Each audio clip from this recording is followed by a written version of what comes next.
Alors, Vitalité 55+, chaque année, offre une plaque à des bénévoles qui ont fait beaucoup pour leur communauté. Et cette année, on vous a choisi, Sylvia et Clément.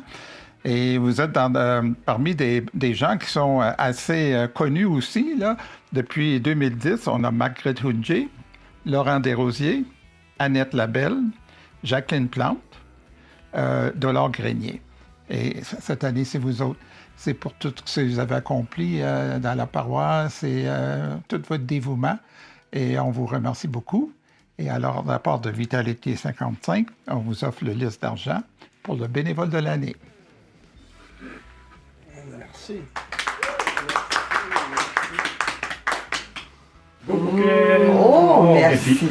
Et puis ça, c'est la plaque que vous allez pouvoir garder chez vous en souvenir. Oh, merci.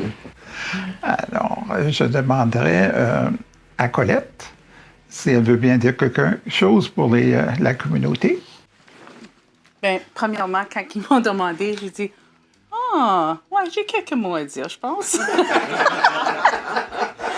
Alors, le bénévolat contribue à améliorer la qualité de vie et la santé des collectivités.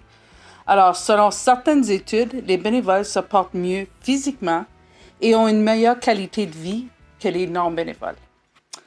Alors, Clément et Sylvia sont des septuagénaires, actifs et impliqués. Quand l'Église avait besoin d'une rénovation à l'extérieur et à l'intérieur, Clément a pris charge des projets, car c'était plusieurs années de projets qui ne sont pas encore tous complétés. Il a mis des heures de bénévolat pour s'assurer le remplacement du toit, le peinturage et réparation de l'intérieur, l'amélioration du terrassement devant l'église, l'installation du remplacement de roches devant l'église, ainsi que tondre le gazon au cimetière et devant l'église. Il a su chercher de l'appui de bénévoles du village qui ont su répondre à son appel à l'aide. Cela étant dit, nous pouvons dire qu'il est aussi rassembleur, qui est une qualité exceptionnelle d'un bénévole. À part du bénévolat à l'église, Clément s'est joint à Sylvia pour s'assurer que les résidents du manoir ont le plaisir de jardins surélevés. Sylvia s'est chargée, bénévolement, de faire la demande de subvention pour la construction de bacs à jardin surélevés. Une fois la subvention acceptée, ils ont fait construire les bacs. Sylvia s'est assurée que chaque résident avait au moins un bac pour se faire pousser un petit jardin de légumes frais.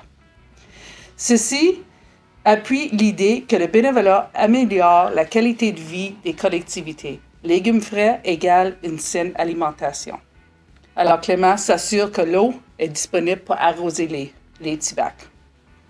Sylvia s'offre aussi en tant que personne désignée pour la correction de documents tels que le Bonjour Zénon Parc et autres documents que l'AZP et les villages de Zénon Parc aimeraient publier en français.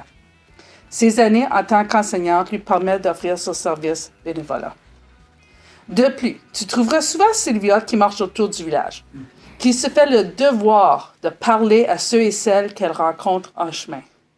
Sans le savoir, je pense que les résidents de Zénon Parc qui ont le privilège de lui parler pendant ces moments se sentent moins isolés. Et ce, en temps de pandémie, c'est apprécié de tous. C'est sans dire que le bénévolat se fait parfois sans le savoir. Je suis fière de reconnaître aujourd'hui l'engagement de Clément et Sylvia. Il faut le dire qu'avec tout ce que vous faites comme bénévole, c'est garanti que votre foi et votre communauté vous tiennent à cœur. Bravo, vous méritez bien le liste d'argent. Merci. Bien, moi, j'aimerais vraiment remercier Vitalité 55 et puis bien toutes les personnes qui nous ont aidés dans tous nos projets. Et puis, c'est vrai que je n'ai pas fait ça seule, là. J'ai initié les projets, mais si je n'avais pas eu mon technicien à côté de moi, ça n'aurait pas été si facile. Et puis, c'est vraiment très apprécié. Et puis, le premier projet des jardins surélevés, Clément n'a pas fait la construction, mais c'est lui qui a tout nivelé le terrain. Et puis, assuré, comme elle a été mentionnée, de l'arrosage. Et puis, ensuite, nous avions fait application, j'avais fait application avec Marguerite Tkachuk du bureau du CCS. pour le programme Nouveaux Horizons pour avoir une grosse télévision dans le centre pour assurer des programmes Zoom pour diffuser aux gens qui ne sont plus de Zanon, qui aimeraient se joindre à nous. Malheureusement, nous avons été refusés, mais grand merci à Vitali 55 qui est embarqué dans le projet et nous avons notre télévision de 65 pouces et puis nous avons eu notre première diffusion Zoom il y a 2 semaines lors d'une visite d'une ancienne Léona Chabot de Zanon Park. Alors, grand merci, puis c'est très apprécié, puis tout se fait avec appui. Merci. Merci beaucoup aussi, parce que quand on recule dans la Française-Poisie, quand nos ancêtres sont rentrés dans la région, dans toute la province, c'est le bénévolat qui a fait l'épanouissement de la francophonie, des villages, parce que moi, qu'est-ce que je trouve bien aussi maintenant avec les technologies qu'on a, nous ne sommes pas seulement seuls dans notre petit coin du pays. Nous sommes partout en province, on peut se communiquer facilement, les rencontres se font bien, et on a des amis partout, et faut reconnaître le bénévolat dans l'épanouissement de la Française-Poisie.